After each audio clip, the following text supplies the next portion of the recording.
Well, it's this time of year when many of us head out for a hike or explore the canyons of southern Utah. Yeah, I try and go up to the higher elevations just to get cool this time of year. That's right, yeah. You know, right now is also when search and rescue finds themselves being called out as well. Fox 13 News anchor Amy Nay has details on the weekend rescues in Washington County and warnings for all of us. Okay, he's kind of behind that rock there, isn't he? People think that it's a good idea to go on a hike, don't realize that they need water, and then they end up going 6 miles and didn't even think to bring water with them, and then we have to go and get them.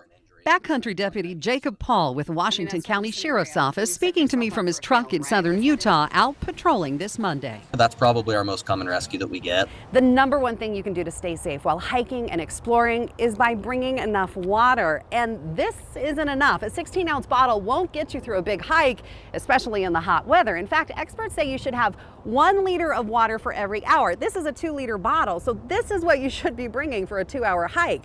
Most people don't bring enough. But they really don't understand how much that they need for some of these hikes. You still want to go for the flat spot? This weekend, heat-related illness was part of the reason behind one of their 3 rescue operations. Saturday, 2 men called for help while hiking Pine Valley Mountain, one with heat exhaustion. At that same time, in Water Canyon near Hilldale, a call from 2 lost hikers. And then Sunday, a man falling, hitting his head, needing help after hiking over a ridge at Tuacahn. All of the ones this weekend were pretty involved in pretty major operations. UHP's helicopter, now based at the St. George Airport, used in all 3 rescues. Their helicopter has been a big asset and a real help. It was 1 year ago in July the governor helped with the ribbon cutting. Deputy Paul says changing how they now operate search and rescues in their region. So none of the helicopters down here can do hoisting of any kind. So anything involving ropes, they weren't able to do. So if we could land them next to the patients, that was an option, but those situations are few and far between. Okay, hooking the victim up. Yesterday, we would have literally had to lower him 400 feet down a cliff to get him to a point where we could take him out to incident command. And Wow. Ready to climb.